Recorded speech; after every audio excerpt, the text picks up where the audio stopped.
तो आप ही लोग पूछ लो तो। मैम आज ही प्रेस कॉन्फ्रेंस की है, किन मुद्दों पर चर्चा हुई है? आज हमने जो अपना चुनाव घोषित हो चुका है तो उसके लिए प्रेस कॉन्फ्रेंस करी है। तो अलग अलग टॉपिक्स पे हमने अभी मीडिया को उससे पहले हमने पॉलिटिकल पार्टीज़ की मीटिंग की थी, मीडिया को भी हमने ब्रीफिंग करी है। तो एक तो हमने मॉडल कोड ऑफ कंडक्ट के बारे में बताया है आज कि मॉडल कोड ऑफ कंडक्ट कल से लागू हो गया, तो उसमें क्या डूज एंड डोंट्स रहेंगे। उसके अलावा जो होम वोटिंग का प्रोसीजर है, क्योंकि होम वोटिंग पे काफ़ी चुनाव आयोग का भी फोकस है, तो होम वोटिंग के पूरे प्रोसीजर को डिस्कस किया गया है और उसको प्रॉपर्ली एक्सप्लेन किया गया है। उसके अलावा जो है हम लोगों ने ये भी बताया है कि मीडिया को भी क्या किन चीज़ों की ध्यान रखना है। उसके अलावा जो पॉलिटिकल पार्टीज़ हैं, कैंडिडेट्स हैं, तो पेड न्यूज़ और जो प्री सर्टिफिकेशन है उसके संदर्भ में क्या क्या उनको कार्रवाई करनी होती है, कैसे करनी होती है। नॉमिनेशन के बारे में बताया है, डेट्स वगैरह बताई गई हैं, लोकेशन बताई गई है।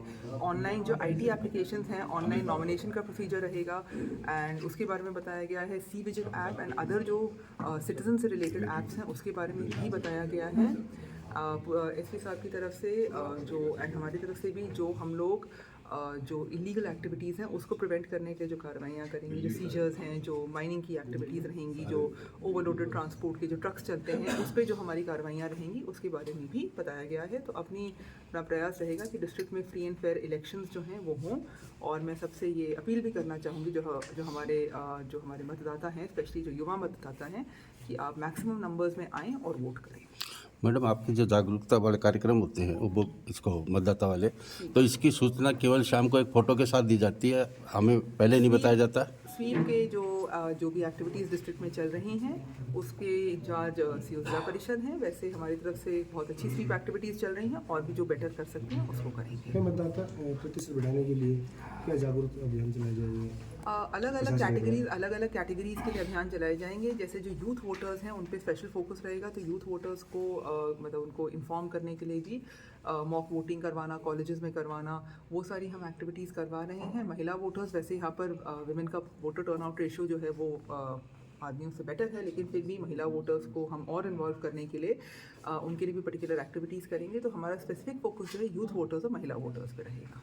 Thank you. के हिसाब से पुलिस की तरफ से जितनी भी तैयारी होनी है सब तैयारी कर चुके हैं। हमारा टोटल डिप्लॉयमेंट जो हमने अभी प्रारंभिक असेसमेंट किया है करीब 3500 का हमारा पुलिस का और होमगार्ड का जाब्ता और 32 CAPF कंपनी का हमने रिक्वायरमेंट भेजा है। अब जितना जाब्ता हमें मिलेगा उस हिसाब से जो भी क्रिटिकल पोलिंग स्टेशन हमने चिन्हित किए हैं उस पर हम जाब्ता का डिप्लॉयमेंट करेंगे और जहाँ जाब्ता का डिप्लॉयमेंट नहीं हो पाएगा वहाँ पर हम माइक्रो ऑब्जर्वर्स और वेबकास्टिंग के मार्फत उनको कवर करेंगे। जिले में हरियाणा बॉर्डर लगता है, जो वांछित अपराधी हैं, शराब तस्करियों को रोकथाम के लिए कोई स्पेशल? बिल्कुल, जो हरियाणा बॉर्डर लगता है उसमें हमने 6 स्थायी नाके लगाए हुए हैं, वहाँ पर CCTVs भी लगाई हुई है और हमारा जाब्ता 3 शिफ्टों में अभी काम कर रहा है।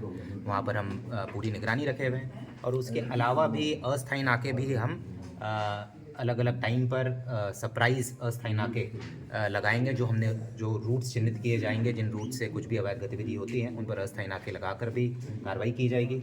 और साथ ही साथ स्पेशल टीम को भी हमने लगाया हुआ है जो कि ज़्यादा से ज़्यादा सीजर्स कर सके और जितने भी वांछित अपराधी हैं, चाहे वो हरियाणा के हो या किसी और राज्य के हो या झुंझुनू ज़िले के बाहर के हो, उनके लिए भी हमने स्पेशल टीम का गठन किया है उनकी धरपकड़ के लिए और ज़्यादा से ज़्यादा वारंटियों का निस्तारण और वांछित अपराधियों की गिरफ्तारी सुनिश्चित की जाएगी। स्टैटिस्टिक्स से मैं शुरू करना चाहूँगी। तो अपने ज़िले में 20.61 लाख वोटर्स हैं, जिसमें 9.84 लाख महिला वोटर्स होंगे एंड 10.77 लाख में पुरुष वोटर्स हैं। ये हैं 8 फरवरी को जो लिस्ट प्रकाशित हुई थी उसके अनुसार वोटर्स। उसके अलावा केंद्रों के बारे में मैं थोड़ा बताना चाहूँगी। अपने ज़िले में 1730 टोटल मतदान केंद्र हैं। उसके अलावा 17 ऑक्सिलरी केंद्र बनाए गए हैं, तो 1747 मतदान केंद्र हैं। पोलिंग स्टेशन लोकेशन जो है वो 1146 हैं। और डेट्स जैसे कि आप जानते हैं, लेकिन एक बार फिर भी मैं साझा करना चाहूँगी कि जो डेट्स हैं, अपनी नोटिफिकेशन जो है 20 तारीख को जारी हो जाएगा। 20 तारीख से नॉमिनेशन देना हम लोग शुरू कर देंगे। 28 को होगी एंड विड्रॉल जो है कैंडिडेट जो वो हम 30 तारीख तक हो सकता है। 30th is the last date of withdrawal of candidatures. Polling date जो है 19 अप्रैल रहेगी